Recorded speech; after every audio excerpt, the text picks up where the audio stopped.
Hello and welcome to Just One More Watch, and welcome today to yet another top 10 list. If you love a list, then I would love it if you would subscribe to the channel by hitting the big button with the word subscribe on it.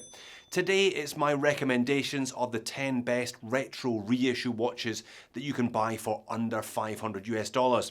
Now, if you have been watching this channel for any length of time, you'll know that I don't buy vintage watches.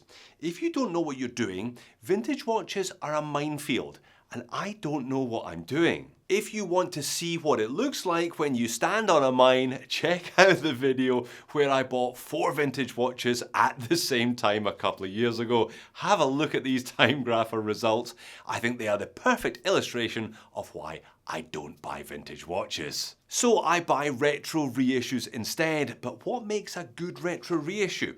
Well, I guess the original watch has to be worth reissuing in the first place, and the reissue has to capture the spirit of the original, the soul if you will, but with modern materials and a decent warranty so it won't break after 10 minutes on your wrist.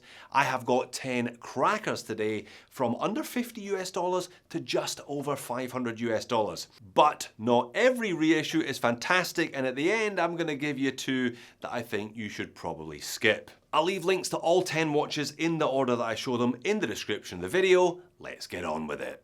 Alright, let's get it over with. It seems that every single list of affordable watches that I make these days contains the Tissot PRX, which is of course a retro reissue. It's pretty much a one-for-one of a Tissot from 1978, so it simply had to be on this list today.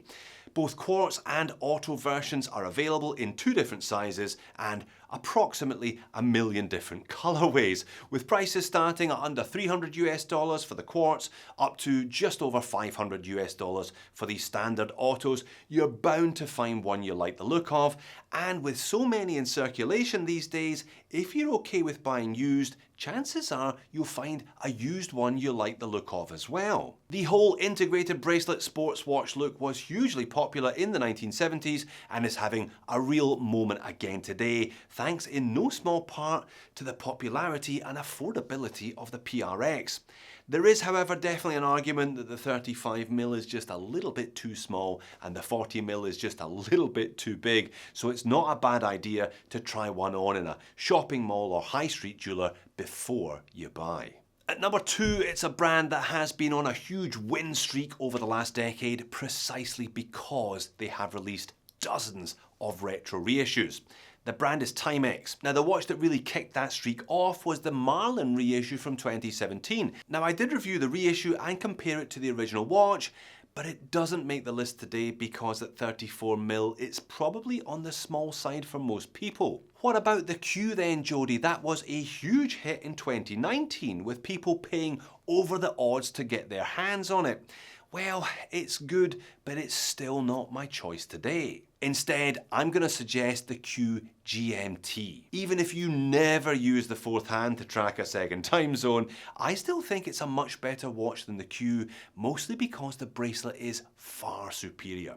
A lot of these affordable retro reissues carry over both the best and the worst features, unfortunately, of the original watch. Usually that worst feature is the bracelet, but the Q GMT manages to sidestep that problem nicely because the bracelet is actually rather good, certainly when you compare it to the one on the Q anyway. Prices on these mid-300s Aussie, so that's just over 200 US. Of course, you can get a much better spec automatic GMT for around that price on AliExpress, but that's not the point of the video. It's about retro reissues, and as far as they go, this is one of Timex's better efforts. Alright, next up, it's a Seiko. Seiko has such an incredible back catalogue that I could easily have made a top 10 or even a top 20 Seiko reissues only video.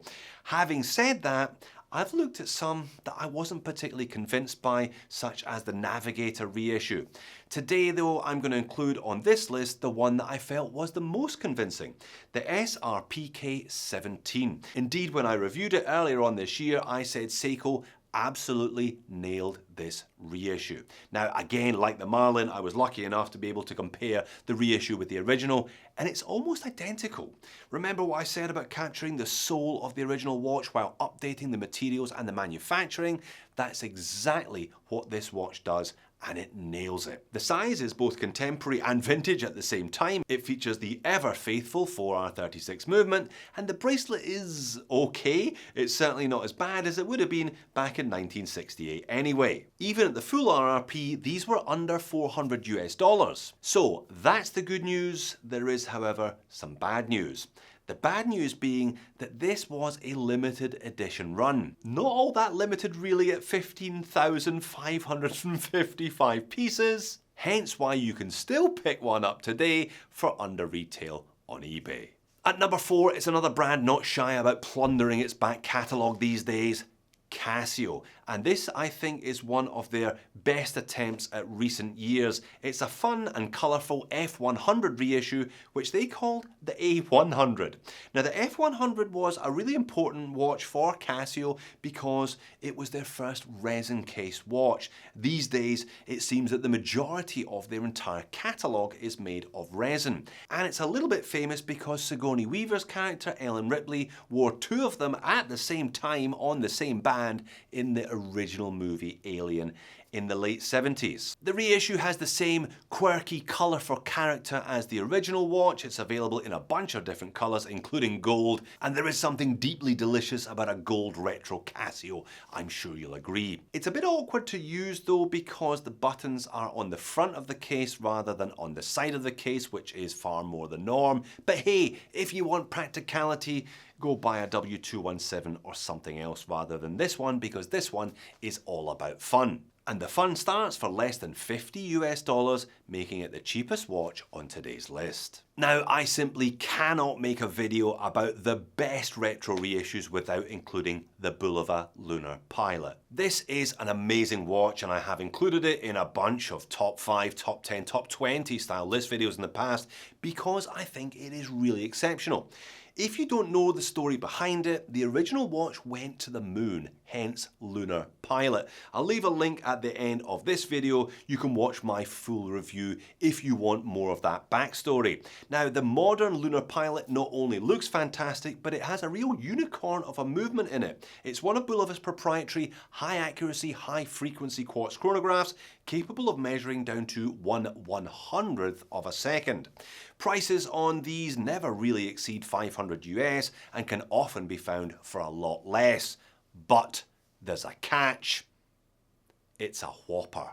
Like Cinderella's slipper, many have tried and failed to get the Lunar Pilot to fit their wrist. But like Cinderella's slipper, if it does fit, then you have just found your handsome prince and your fairy tale ending. Alright, at number 6, it's a watch that not only has some serious horological significance, but was also a James Bond watch. But you lot don't like it. I know this because you keep telling me so in the comment section of these videos. I don't mind because I do like it, and I'm wearing it today. It's the Hamilton PSR. So this is a Hamilton badged reissue of a Pulsar, who were owned by Hamilton at the time, which was released in the mid-1970s. This was the P2, the follow-up to the P1, which was the world's first commercially available digital watch. And the Pulsar featured on the wrist of Sir Roger Moore in 1973's Live and Let Die. Here you can see the 2 watches side by side, the Hamilton almost identical to the original. Now, people get upset by the price of this one. It's max budge, it's $549 from Joma Shop. I'm not suggesting that's cheap, but I think the watch justifies its price tag. It's very solidly made, that sapphire crystal, it has 100 meters of water resistance, it's a good size, a good shape, a good weight, it's very comfortable, it's generally a lot nicer than a lot of people give it credit for, and it's well worthy of a place on today's top 10 list. Alright, number 7, and at this point we start to recycle brands because it is the second Seiko on the list. Like I said, I could have picked from 100 reissues, but I picked the Arnie. This is the most recent retro reissue, if you see what I mean, because it's a reissue of a Seiko watch from the 1980s rather than from any further back. Now, it too has a little bit of movie magic about it, the original having been worn by Mr. Schwarzenegger in a bunch of his films, hence its modern day nickname. These have been out for a few years now, so the prices have dropped significantly.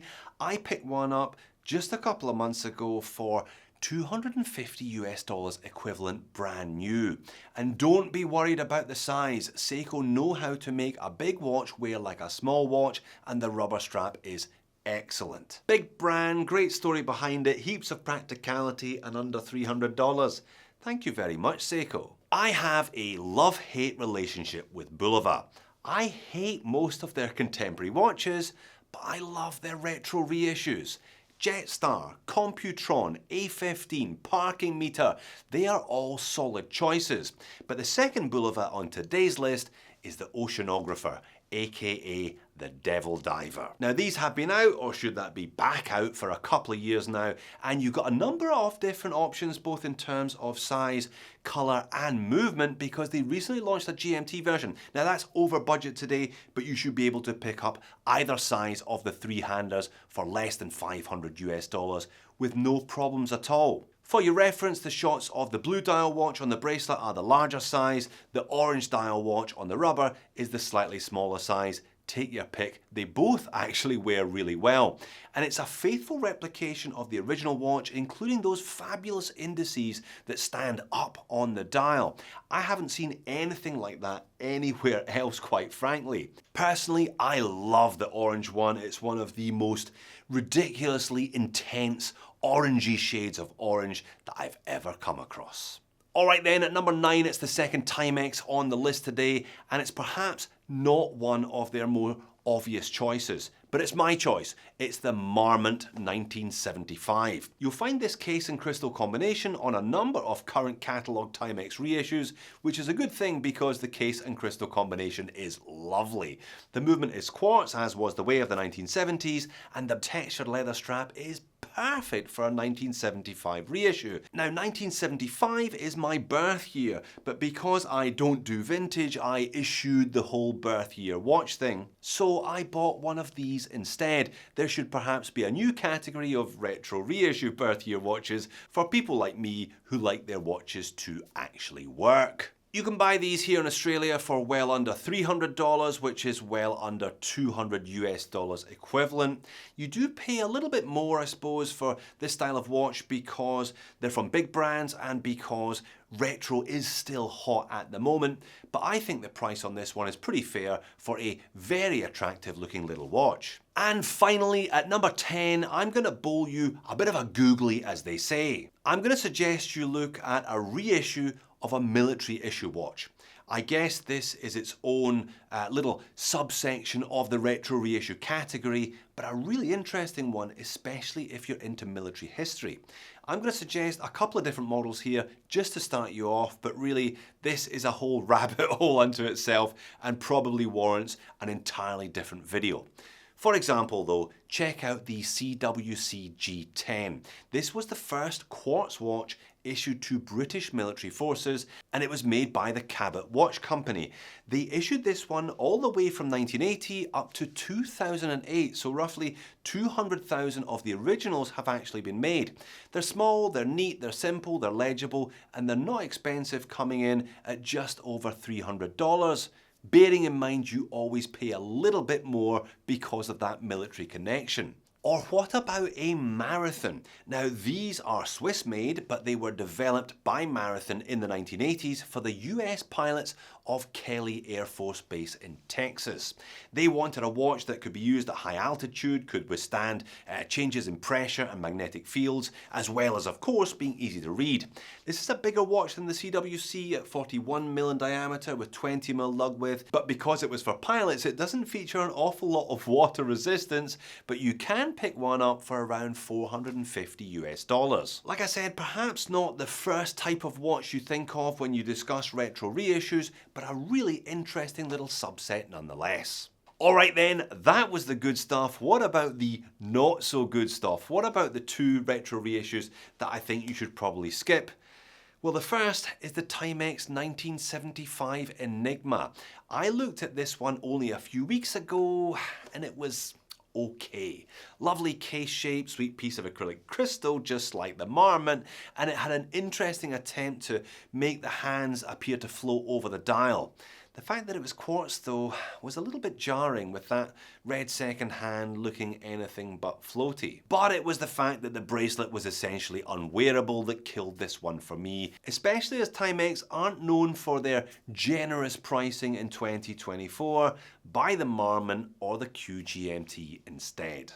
The second one you should probably pass on is Citizen's bullhead chronograph reissue. I've talked about size before.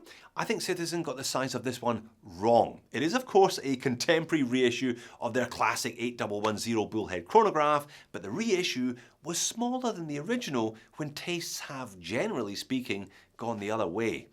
Of course, there's a place for smaller watches. I'm not trying to bash it just because it's small, but I felt it was too small for what it actually is. Chronographs in particular, I always feel, benefit from a bit of extra meat about them and a bit more dial space for a bit more legibility and a bit more room for those sub-registers to breathe. This one just didn't get it. Plus, the bracelet was a shocker.